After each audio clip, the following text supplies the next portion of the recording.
and welcome back to Wrestling Mindset. Today we're here with the great Billy Smith, former Rutgers wrestler and head coach of High Point High School. Billy, thanks for joining us. Hey, thanks for having me. Appreciate it. Haven't caught up with you guys in a while, so it should be a good time. Yeah, absolutely. Yeah, so you were with Greg each year, right? Or almost every year? Yeah, I believe I was with Greg for 2 or 3 years. He was a little bit older than me. Yeah, I actually got to work with him a lot because usually when you split up the room, you go like skinnies and big guys, and he's usually on my side of the room a little bit. So yeah, I got to know Greg pretty well. That's awesome. That's awesome. Well, talk about your mindset when you were competing. What helped you bring out your best? Maybe some of the things you struggled with, some of the things you overcame. Yeah, so I guess there's no place like starting like where you struggle the most. As a wrestler, as a competitor, I was always a nervous person. I think I was always confident in my ability. I was always confident in my approach. I was always confident in my practice. That's one things I've always taken very seriously, to the point where sometimes it's hard to find practice partners. But where I struggled was the nerves, and I think it definitely at times it actually held me back. I never felt as if some of my shortcomings or failures were because of anybody else. I definitely think it was myself and my mindset or whatever that day or that weekend was. I think those individual nerves and not being able to be in the right mindset while taking the mat came up in my career for sure. And I think anyone that's been around me or coached me can probably say the same, seeing that in me. Yeah, and it's common because it's like you work so hard, you want to bring your best to the table. It's like 90% of your time is in practice. When you think about it, with wrestling, you're practicing way more than you wrestle matches. Yep. And then you get to that moment of truth. That's great. Now's the time. This is what counts. Yeah, I mean, I know over my career I was always in shape, right? Like you're always in shape, especially in the sport. The coaches know what they're doing, right? I mean, I think to our fault, almost we do too much, right? Kids are too prepared or done too much leading up to those events. I feel like sometimes, especially as coaches, we don't necessarily do a good job learning when to gear down and making sure kids peak in the right windows. But definitely, I think finding ways to communicate with kids and finding strategies are really, really important because those are, until you guys, I don't know anybody that's been talking about those things. And the reality is, even today, like some of the biggest shortcomings, right? We shouldn't have kids fall short, right? When they can control those things inside them. Yeah, absolutely. No, it's tough, and you're right. It wasn't as common in the past talking about mindset. It was just perceived as, yeah, those people are mentally weak who talk to someone. It doesn't make sense. It's like strength training. You're not weak because you do strength training, and that used to be the perception actually. Yeah, That for you sure. shouldn't be going to the weight room. You shouldn't be lifting weights. Like what are you, a sissy or whatever they were called? Yeah, But it's like no. yeah, Now it's like the strongest people do the most strength training. Why yeah. would it be that way with mine? It's funny too, and not just to put a plug for you guys, but actually vividly remember one of the first times, like personally, I kind of introduced some of the stuff you guys were preaching. We were in Minnesota. I was wrestling. Eventually a 3-time All-American kid. I wrestled him a bunch. I lost to him a bunch. I ended up beating him once, and that day I ended up actually beating him in Minnesota. Instead of like taking this aggressive warm-up, right, I just relaxed and I kind of practiced some deep breathing stuff. And it's weird, but I remember it vividly, like taking the mat like nonchalant, right? It was weird. Like I was wrestling in this match and being aggressive and in this battle with a pretty good kid, and at no point did I feel like I didn't feel the nerves hit in, and that was the first time I've ever done that. And obviously a pretty good moment to do it. It was the only time I ever beat that kid. I think it was Kroll's. I could be wrong. But they always had hammers and upper weights in Minnesota. And it's, like you said, it's a good point. And a lot of wrestlers, like high-level wrestlers, it's not that they do things wrong all the time. It's we do things right some of the time. It's just being able to call upon it on command, basically to have like this is my toolkit for my mindset. Okay, Yeah. this is what I'm going to be doing on a regular basis. So it's not hey, today it just happened to work. I remember doing that too. Like sometimes I was able to reset myself in a match really well, and other times I didn't. And if it was just having a plan ahead of time, this is my toolkit, and then using it regularly, the consistency is far greater. Doesn't mean you don't wrestle well ever. Yeah. Yeah, sorry. I think having that toolkit or that checklist is really important, especially for younger athletes today.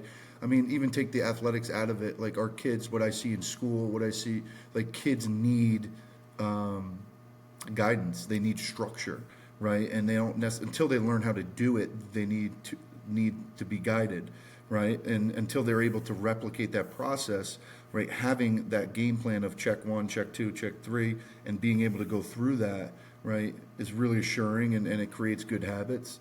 So I see it even not in athletics, but for sure can see the benefit in that consistency.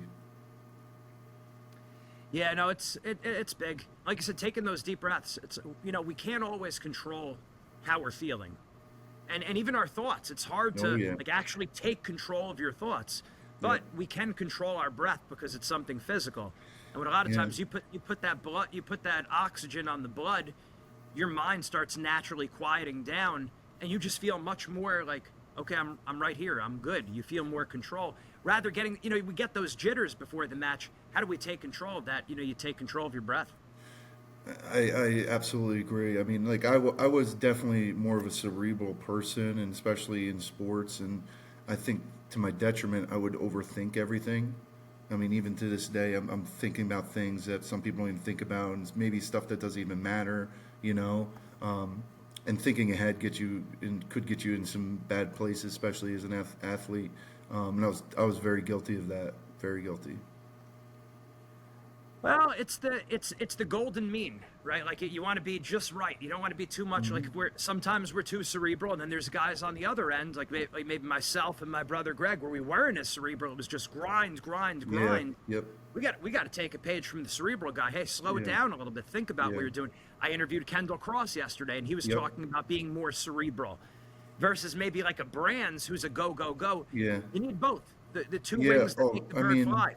Yeah, I mean, absolutely. We see both ends of the spectrum at the highest levels of our sport, right, and multiple sports. But the reality is, if your whole world is a grind and you don't reach your goals, then everything collapses in front of you, right? There's no scaffold holding you up because you did all this work, but behind it, right, once you don't reach your goals, it falls apart. But on the other end, if you're not putting in that work and that grind, right, then you don't even give yourself a chance, right? So having that balance is hard. It's hard. It's hard for all of us. Hard as adults, hard for kids. Yeah, I talked about this exactly with Ben Askren. We spoke about that. Glad to see he's doing well. I saw him playing frisbee golf or something today. That's great. Thank God. But yeah, I mean, we spoke about that it's, it's wrestling is balancing these two different, you have to go really hard, but you have to train hard, but you have to train smart also. You have to control all the little things, but you have to also let it go. And that's like a tornado. That could become a tornado in your head because you're like, how do I balance both of these things? That's where the mindset coaching comes in, because that is extremely hard, even for an adult, to get that balance right. You see, as a parent, we were talking about being young dads. Like there's a part of us that has to be hard and firm and consistent punishments, but at the same time, they're kids. We have to. There is a certain amount of freedom. You can't treat it like it's a military, right? So that's a hard thing to do. Right, you're trying to do the right thing by kids, but doing the right thing isn't always, right, necessarily being authoritative, right, and isn't necessarily letting things go either, right? So finding that fine balance of, right, trying to mold a young mind to be able to be an independent person it's an art, right? It's not easy. Yeah, no, exactly. Balancing those tensions, and it's almost like if you can't release the tension, because if the tension was completely cut, you're probably erring on one side or the other. Yeah. And I guess making it much more practical and bringing it back to wrestling. Also, different personalities are just different, so you can't train every single person to be a grinder. You can't train every single person to be extremely cerebral. But certainly, if you want to reach the pinnacle of your own personal wrestling, you have to strike some kind of balance somewhere. I agree. I mean, I mean, especially in our sport. I mean, any sport, if you're at the highest level, you have to have that competitive itch. Scott Goodell, I remember like yesterday, he brought in one of his buddies. I think he played football with, right? And this gentleman, he was an older gentleman, played football at Penn State, and he would talk about like loving winning and hate to lose, right? You have to be a competitor. But if that's all you are, right, then we are failing you as coaches and as people, right? You're a competitor, and you got to be able to embrace the grind. But at the same time, if that's your identity, then I think we have failed you as human beings, because there's a lot more to you as a person than just being a competitor. I think I got absolutely. There you go. I got you. Yeah, absolutely. No, that is huge. And then I guess talk about now going on to coaching, your philosophies as a coach, what you've seen, because I mean you're at a solid program, right? Yep. A lot of the public schools, it's tough because now with a lot of the different Catholic schools and everything, but High Point has traditionally always been a powerhouse. So you've seen not only the tournaments but these high power dual meets also. Yeah, so I think the sport of wrestling has been late to the party. I think football and basketball, particularly in the state of New Jersey, this is something they've been dealing with for a lot longer than we have. I'm not saying it's bad or good. It's just kids moving around. The parochial powerhouses is something that they were a little bit farther ahead than we are. Maybe it's the times, we're more connected world. But as much as things change, right? The reality is we've had a lot of success in our 50 plus years. Doing our traditional means. So I mean, we kind of have a strategy at High Point. We keep things very basic, right? We do not overcoach things. We focus on the things that are important. That's the basics. That was Johnny Gardner's model, right? Jan Michael's model before him, right? And many more coaches before him. I believe I'm the 5th or 6th coach at High Point. And it's worked for 50 plus years, and there's no reason to change it now. Right, absolutely. Makes sense. And what does the schedule look like for you guys? What do you have coming up? Yeah, so we had a couple of good things. I think we're gonna have a nice lineup this year. Last year we had some nice senior group mixed with some young talent. And again, we have another group coming in. It's pretty talented. So early in the year, we always start off down in Southern and at the Robin Leaf, which has become one of the, in my opinion, best tournaments in the state. It's a good mix of parochials and public powerhouses. After that, later in December, almost close to New Year's, we're actually making a trip to Delaware this year. We're going. It's called the King of the Castle. Ironically, it's in Sussex County, Delaware. So it's pretty ironic. Our kids probably don't even know that they're going to be out of state. But it's the 3rd year they're running it. The winner gets a crown, and there's multiple states. So trying to get our boys away. We try to get every 4-year rotation. We try to get our kids on a trip, create some memories, and make this a little bit more than just about wrestling. And then obviously you get into January, it gets a little chaotic. You're kind of picking things up. We always got our traditional HWS county tournament there. And then towards the end, we got some hammers. We do some trips down below. I feel like we're down at the Jersey Shore every other weekend. That's like a home match for us. We're traveling 3 hours, but comes with the territory. You can't do best by kids if you don't travel. So we do our best to get out, make sure our kids see kids they haven't seen before, and then our philosophy is always to get ready for team. Right, and that's much different than a lot of other people preach. The philosophy is if we take care of our team goals, you will be prepared for your individual goals. And that might be backwards for some people, but that's been our recipe, and it's been successful. So we always take care of our league stuff, right? Always have competition with Kittatinny, always tough, making each other better. Then obviously we have, your sectionals and group stuff. And then after that, it's all individual and fixing things for individual tournaments. Yeah, absolutely. And talk about that. Elaborate on that more with the team aspect, because you're right. That's different. Like in such an individual sport, there's a team sport too, and not everyone's seeing that side of it. Talk about how, like the benefit of having that team aspect prepares you individually? Yeah. Because I think a lot of people aren't, keyed into that. Yeah, it's a double-edged sword. We have kids so ingrained in the team aspect that they will do, obviously prepare and do the best they can, and will achieve our team goals to the point where they're like, yeah, I don't want to do any individual goals. Like that's how ingrained some of them are. Like we've had some really good wrestlers in the past. Probably would have been district champ, probably maybe, state qualifier, and they're just no. I'm good. We reached our goal, and then not want to wrestle in districts. I mean, that's happened. We don't promote that, but that's happened.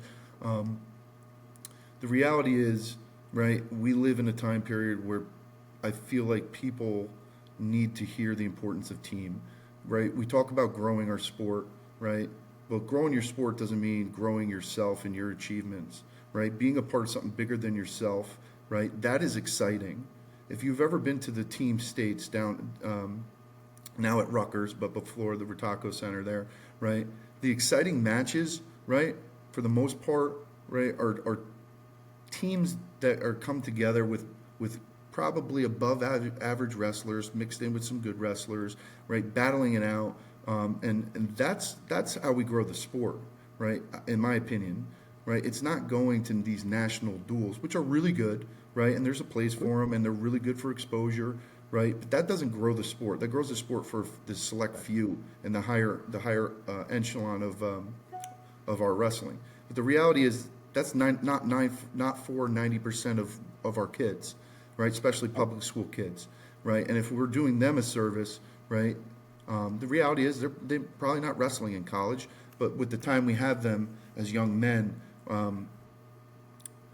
having them be a part of something that they're hopefully later on going to stay in the community, have a family, and their kids and now daughters can be a part of is just as important as for growing the sport. Absolutely. And I think even from a mental point of view, one of the things that I spoke to Kenny Monday about this was back even during COVID when he was on the show. It's like one of the first times he was on. And he was saying that what took a lot of pressure off of him was like kind of getting outside of himself. I could tell you a lot of the negative feelings that we get, nerves, sadness, fear, sadness, anger, it's when we turn back inward on ourselves.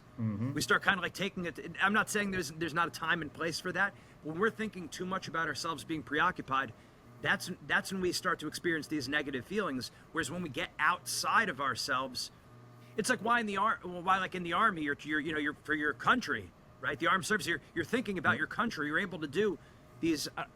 The word superhuman comes to mind, but you're able to sacrifice yourself and give more at a level you wouldn't have been able to give if it was just you, because you're outside of yourself. I can tell you so many names of kids that were average wrestlers, and that's nothing against them, but in moments where their team needed them, they were people like you were just describing. One of my teammates comes to mind, Joey Gascione. He ended up being an All-American at Johnson & Wales. He's one of them, and I have so much respect for him, right? He was part of a good team, obviously. Our high school team was a good team, and he always felt as if, right, he didn't want to be the one to let people down. He had a great career. I think he took third in states his senior year. His only loss was to Green, I think, in the semifinal. And I mean, that's pretty good wrestler there, right? And his whole mindset was he didn't want to let the team down. And obviously he was a good wrestler, and that wouldn't take that away from him. But like being part of something bigger than yourself brings out something in us, right? That's in the world we live in today is important. It's important, right? Kids are disconnected, right? Kids don't feel like as if they belong, right? And being part of something where you have a role in is important. Yeah. Again, it's that balance, because you could feel extra pressure from the team, but on the other hand, if you're too turned in on yourself, it's hard. Yeah. So it's it's those difficult things for those kids to balance, but there is a very real part of the team aspect that really does actually help people mentally and emotionally. So you need both. I guess the match that comes to mind, I think, it was you when Rutgers beat Lehigh for the first time in like 40 years, and you were the last match. Yeah. Like that was huge. So I think I'm an outlier. I don't know. Maybe I'm a little strange, but I always felt comfortable in those situations. I have the opposite problem most people had. right? Maybe because I went through this system and kind of believe in it so much. I got energized from the team stuff, right? If there was a duel, right? If there was a team duels, a team tournament, like I love that stuff, right? I always felt comfortable, right, being the anchor of the team. Let's be honest, right? In the Big Ten, you need a good 25-pounder in heavyweight, and I always felt confident in my preparation and ability to be that anchor for the team. And there's times I fell short, right? But it's important, right? But the other side of that coin is, right, for me, that gear change into the individual, because at some point this sport does become an individualized sport, and doing stuff for yourself, right, which most people might not struggle with. That's what I struggled with, right? So just being a little bit different than probably the average wrestler that we see. Yeah. And then as far as character development, you were talking about this before, which I think is really, really important, where we say, everyone will say sports builds virtue or sports builds character. Yes, but it also might not. And I can tell you there are aspects of wrestling that have, because it's an individual sport, have made a lot of wrestlers selfish people. And because you have to be to a certain extent, Yeah. but then there's times where it becomes overboard and maybe the person's a prima donna or just straight up is selfish. Yeah. And those are not qualities that are going to help you succeed later in life in terms of a job, a marriage, Yeah. all those things. You need to have that relationality aspect. And so we can't just say sports teaches character. It does if you learn that lesson. But that's what the team aspect, I think, really does bring to wrestling, right down to, are you helping move the mats? Are you helping clean the mats? And it's none of this. Well, I'm the best on the team, so I don't have to do it.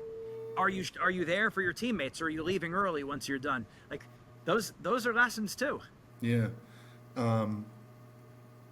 It's funny you're talking about that. The first thing that came to my mind is like as parents and their role in this, right? Like how much of kids are molded from us as role models, not even just parents, right? Like you see the other side of the things you're describing, and a lot of that does come from the parents, right? And sometimes people that are role models in kids' lives end up making it about themselves more so than about the other kid's journey, right? And that's a fine balance. But the reality is, what was it, Spencer Lee's dad? I think he wrote a book about it, right? But the reality is, like, it's their journey, right? And you can't the more we do for kids, right, in that sense, right, could hurt them in the long run. They have to be independent people that do for themselves. Right, exactly. It's important, and you notice it's just such a stressful sport because it's so personal. So it's stressful for the coaches, for the parents, for the athletes. So just being able to have those tools, how to mentally and emotionally see this properly, to sort all of that out, it's big. It's not easy because most coaches and parents genuinely want what's best for their kids. They're not twisting their mustache behind the scenes trying to unhatch a plan to ruin their kid's life. That's really no one, very few people. But sometimes that stress could bring out the best in people, it could bring out the worst in people too. Yeah, so that's what's hard about building the program, right? So you have parents want what's best for their kid, right? So it's not always the best. What's best for your kid isn't always what's best for the program or the team. Yes, and that's huge. They need that lesson. Okay, I can't stress that enough because we're talking to these kids over and over. You see where the deficiencies are. That's definitely a deficiency. Yeah, and if building a culture and building a team were easy, then we would have a lot better teams, right? Like it takes a lot. It takes everyone, right? I'm very fortunate to be in a place where a lot of that was established ahead of time, right? Our community, our fundraising, right? The interest in wrestling alone, right? This is a special place, and being able to, as a coach, honestly, one of the hardest things is it's not the coaching, right? It's the managing of personalities, managing of character, managing of parents, managing of all the outside stuff. Yeah, and it's funny because when we get into coaching originally, we think, we're thinking just about the technique and the practices and how do we schedule. And then when you think about it, it's a lot of the maintenance. I mean, I saw John Smith speak about that years ago at the Pennsylvania Coaches Convention. He said, the technique's the easy part, it's the maintenance. And then 2 weeks ago, I sat down with Jordan Burroughs. He was saying the same thing with his All I See Is Gold Academy. He said it's really the management and the maintenance of these people, and who has family difficulties, who's struggling with this, who's struggling with that. That it's the people. It's about the people. Yeah, and what people don't see is kind of what coaches are doing behind the scenes, right? Like, they don't see you bringing in a turkey dinner for kids on Thanksgiving, right? They don't see you bringing in a ham for Christmas. They don't see you going to, the food pantry for some kids. They don't see you driving certain kids home, right? And that stuff, like, at least for me as a young coach, right? Like, you don't always see that. And I worked here. This is my 11th year. I worked here 10 years, right? And obviously these things are happening, and Johnny was doing those things, and he's a wonderful coach, and I've learned so much, right? But I think it just speaks volumes of great coaches out there. They're able to do those things, and they're not doing them for the clout. They're doing them because it's the right thing to do. And we live in these communities, and that's why we sign up to do these things. Absolutely. No, it's awesome. It's such a great sport that can impart so much to these kids. And we get excited because, I mean, this is, we see what it's done for us, and how do we give back to the kids and maybe even a little bit more, right? Yeah, I mean, the reality is, listen, I mean, anybody that knows Sussex County, right, it's a little bit different than the rest of New Jersey. It's a little bit different. And the reality for a lot of our kids is some of them might never even leave the town, let alone the county, right? I know there's a couple towns down below where we always joke that Delsea is the high point of the South. Right, we're very similar in a lot of ways, but for us, exposing kids, right, getting them out, being able to see the world. I'm one of those kids, right? Like, being able to get your education paid for and to travel, maybe, and I didn't appreciate it as much in the moment. Maybe that comes with age, but being able to appreciate it later is part of reflection, I guess. This small town kid was able to go to Stanford and go to Harvard and go see these places and go wrestle in an arena. I mean, how many people can say they've wrestled in these arenas? So I guess being thankful is also part of the sport as well. Is right. We always say that's our first mindset principles. I'm thankful for the opportunity to wrestle. You do have to be grateful, and it can open up a lot of doors that wouldn't have been available to you. So it's huge. Yeah, I mean, I was the first in my family to graduate from college, so I mean, I think that's why we were all involved with this, especially the sport of wrestling. I think just maybe because it's more blue collar, right, and the lessons just transcend time, right? But it's specifically in the sport of wrestling, you get a lot of first-time college students and athletes, and for us, it's very in your face how much life-changing it is, Yeah, absolutely. That's great stuff, Billy. Really good. So where do we send people to find more High Point Wrestling? I guess social media, Instagram? Yeah, so we have a High Point Wrestling page, probably mostly on Facebook. That's kind of the big page. It's where most people go. Obviously, we're pretty good about getting information out, where we're at, pictures, if you want to follow. I'm not a big social media guy, believe it or not. I got off all social media in 2019.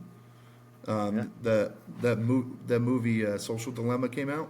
I don't know if you've seen it, but I'm a sociology teacher, so I kind of take that stuff seriously.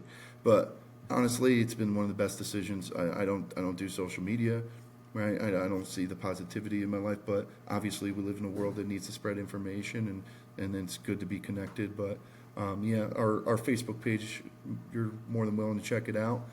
We do a good job reaching out, not just wrestling stuff. So feel free. Awesome. Thanks a lot, Billy. Really appreciate it.